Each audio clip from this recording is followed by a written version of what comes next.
Hello and welcome to another recording as usual.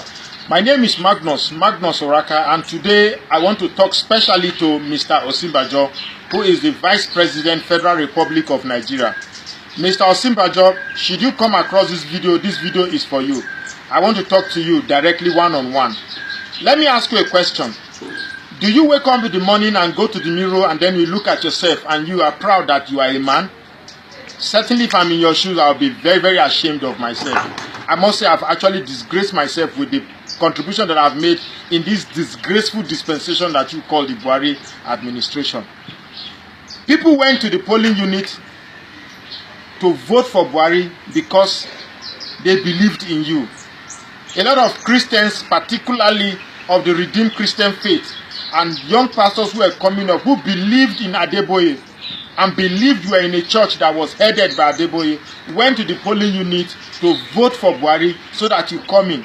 They had no fear at all because they believed they had a representative in power. But I must say, your representation of Christians in this despicable Buhari administration has fallen short of any admiration at all. I must say, in all honesty, Mr. Osibanjo, you are a disgrace. A huge monumental disgrace. A huge monumental disgrace that should swallow up your diminutive stature. I have watched you speak. Frankly, I must say, I admire your eloquence. I admire your level of education. Frankly speaking, the way you speak, one would have actually loved to have a president that have your great voice and mannerism when you address the public. But I must say you are a disgrace. I'm sorry to say, this is not to prove any point, but you have disgraced the whole Christianhood. Mr. Osibanjo, what else do I have to say? There is a rumor now that Mr. Buhari wants to drop you for next election in 2019. If that happens, let me say that you have been destroyed totally in the history of politics in Nigeria. I think if you let that happen, you have lost it all. Let me advise you as a brother.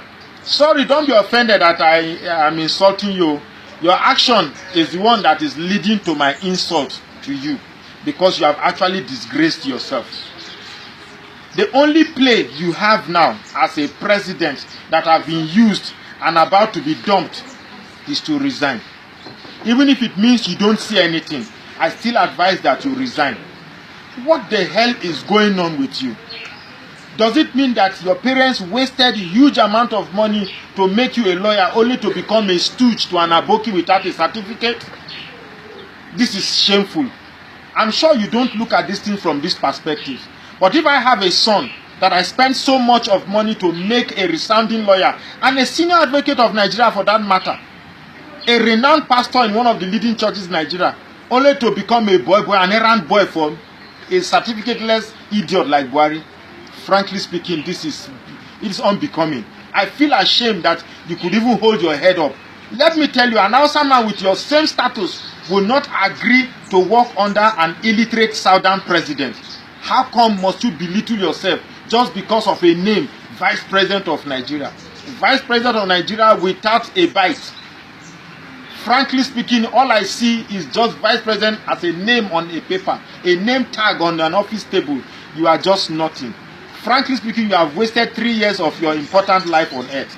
And the best advice I can give you right now is, if you have the wit, please resign. That is the only play you have. At least for the next 1 year, you can save anything that you can save out of the remaining dignity you have, if there is any left. Thank you. I hope when you listen to this, you don't resolve by sending DSS to come and pick me. Instead, you learn something from it, because that is what this admission is good at.